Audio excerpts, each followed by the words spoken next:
Je vous le disais dans les titres, Nouakchott a célébré la journée mondiale de la langue soninké, un événement qui dépasse la fête symbolique. Il pose la question du plurilinguisme dans le projet national. Le ministre de la Culture a rappelé que l'intégration des langues nationales à l'école est un choix stratégique pour une identité commune. Les acteurs culturels soulignent que la langue est aussi un pilier de cohésion sociale. Mais ce geste officiel suffit-il pour garantir l'égalité entre langues? Les expositions et conférences ont mis en valeur la richesse soninké tout en appelant à des réformes éducatives et médiatiques pour transformer ce patrimoine en force d'unité. Et pour en parler avec nous ce soir, M. Ba-Aliou Mamayari Koulibaly, journaliste militant des droits humains. Bonsoir M. Ba. Bonsoir. Alors, quel message essentiel a transmis la célébration de cette année? Merci. La célébration, en tout cas, de cette année, qui est le second anniversaire, en tout cas, après l'année dernière de la reconnaissance du soninké par l'UNESCO, est un message fort qui rend tout soninké. En tant que soninké, je suis fier, en tout cas, de cette reconnaissance de la langue soninké. Et aussi en tant qu'homme de lettres, je ne peux que m'en féliciter, puisque chaque langue mérite d'être célébrée. Donc, étant une entité du monde, donc la reconnaissance d'une langue, chaque langue contribue à la compréhension du monde. Donc, la célébration de la reconnaissance du soninké comme par l'UNESCO est quelque chose d'exceptionnel pour tout Africain et particulièrement pour la communauté soninké. Alors, M. Ba-Aliou, en quoi la reconnaissance de l'UNESCO renforce-t-elle la place du soninké en Mauritanie et à l'international?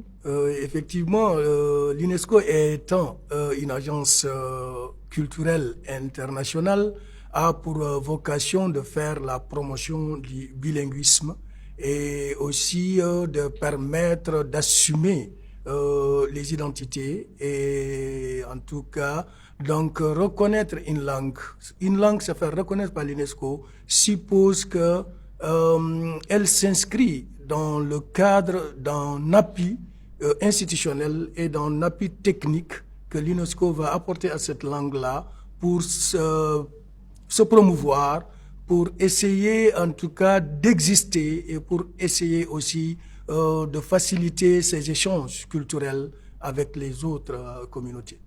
Et quel événement majeur, plutôt quelle activité majeure ont marqué l'événement dans la capitale? Dans la capitale, il y a eu effectivement plusieurs activités qui ont été faites, non seulement dans la capitale, mais aussi dans d'autres lieux. Et à ce niveau, ce qui m'a été en tout cas a flairé mon esprit, c'est que très souvent, beaucoup de gens considèrent l'UNESCO comme étant une organisation française ou une organisation en tout cas basée à Paris. Et aujourd'hui, moi, je dis que je félicite l'UNESCO d'avoir donné cette opportunité à la communauté soninké d'éclore, de faire connaître sa langue. Et on doit pouvoir prendre ce cadeau et l'assumer pleinement. Donc, au lieu de voir des manifestations se faire en dehors du réceptacle, en dehors du continent africain, j'aimerais aujourd'hui que ces reconnaissances-là, que cette fête-là, que cette célébration-là, au lieu qu'elle se transporte pour aller se faire plus dans un pays occidental, comme l'UNESCO nous a donné cette opportunité-là, on doit la prendre au bon et la saisir entièrement et aller célébrer nos langues dans leur landerneau, dans leur lieu de naissance.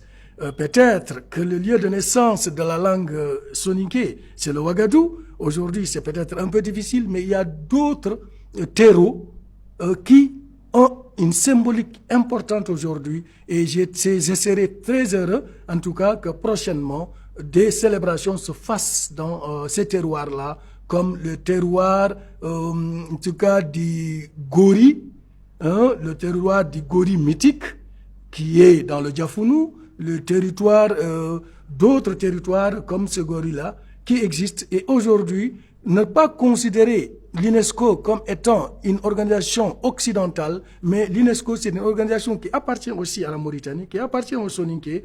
Ils nous ont donné cette occasion-là. Essayons de nous séparer de l'UNESCO. Allons-y célébrer cette fête, cette joie dans le contexte africain et dans le contexte soninké. Ce serait encore beaucoup mieux. Donc, beaucoup de choses ont été faites à Nouakchott et partout dans le monde. Mais prochainement, en tout cas, mon souhait serait, si je suis associé, c'est de voir la célébration sur la terre africaine, sur le territoire, le terreau africain et sur le lieu de naissance de la civilisation soninké. Alors, M. Baaliou, quel rôle pour les écoles et les médias dans la valorisation du soninké? Merci de cette question extrêmement importante, puisque je crois que c'est l'une des raisons qui m'a poussé à être là, puisque je suis un acteur de la promotion de la langue soninké depuis très longtemps. J'ai milité dans l'association pour la promotion de la langue depuis 1987 et j'ai eu à diriger le journal pour la promotion de la langue soninké, Soninké Ngourouguié, en 1987 comme directeur de publication. Et j'ai eu aussi à enseigner la langue soninké et j'appartenais aussi à la commission de l'harmonisation de la langue soninké. Et mon souhait, c'est de voir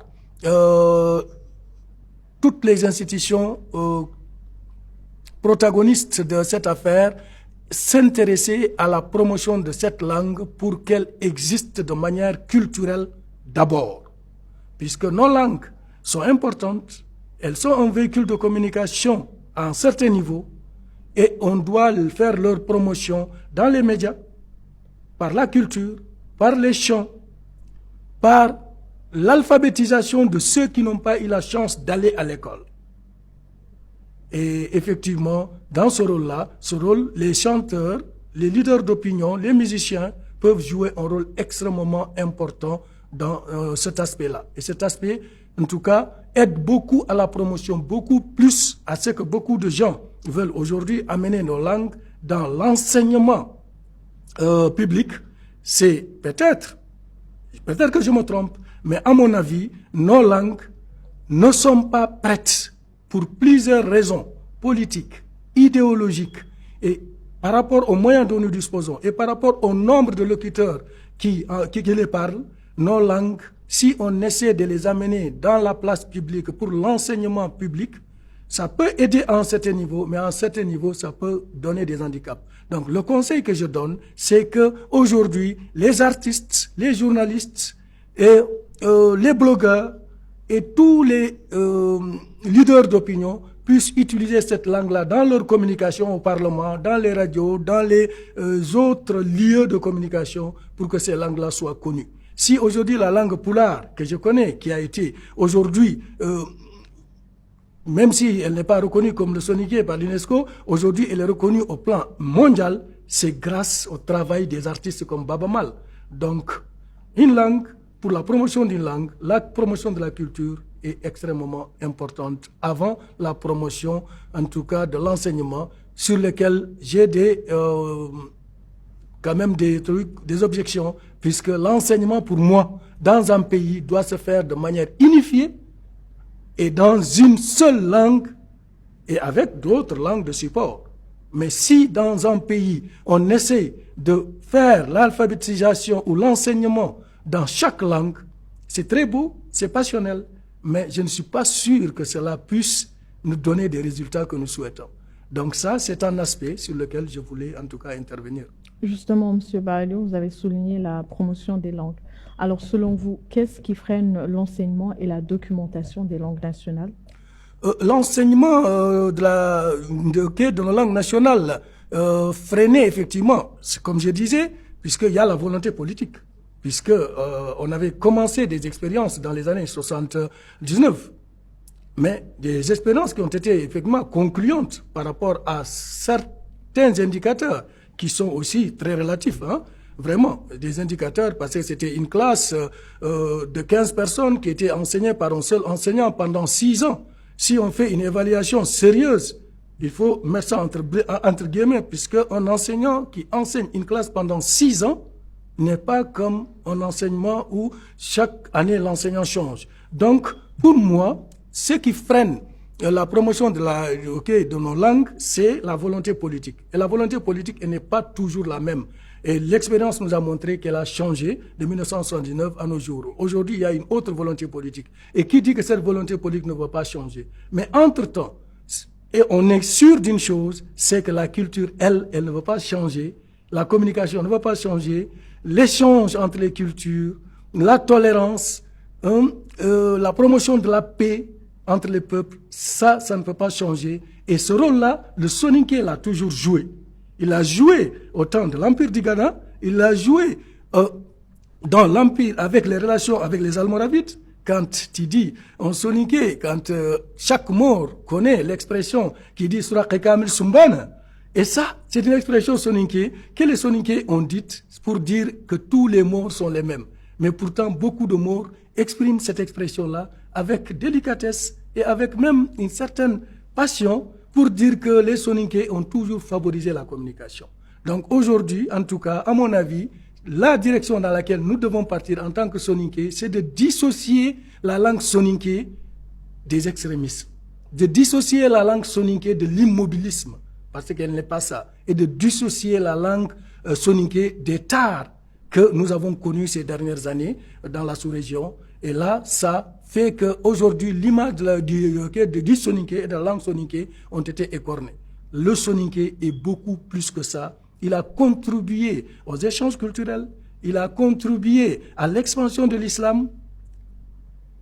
Les Mandé Mori, c'est-à-dire les marabouts du Mandé, sont tous des Soninké. Et au-delà de cela, dans la communication religieuse, dans la traduction de l'islam, beaucoup d'expressions de Soninké sont utilisées pour dire que le Soninké est une langue d'ouverture, contrairement à ce que beaucoup de gens font croire, que le Soninké, c'est des gens fermés et que la langue est une langue fermée. Alors, pour finir, M. Baaliou, comment faire de ce type de rendez-vous un levier de pluralisme linguistique et de l'identité nationale? Ok, ces rendez-vous, je crois que le gouvernement mauritanien a fait énormément d'efforts. D'abord en s'associant à beaucoup d'événements et aussi en encourageant. Et toutes les politiques qui sont mises en place appuient cela et aident à la promotion de la diversité. Et de la diversité qui est une richesse. Mais toujours est-il qu'il y a beaucoup de choses qui restent à faire. Comment mettre en place des mécanismes d'appui à ces langues-là pour qu'elles soient beaucoup plus opérationnelles dans la scène médiatique. Par exemple, je vous donne un exemple. Aujourd'hui, beaucoup de communications se font dans les radios, mais peu de choses sont faites dans les langues nationales ou, en tout cas, faites de manière approximative. Si tu vois les émissions en soninké qui se font, c'est au rabais.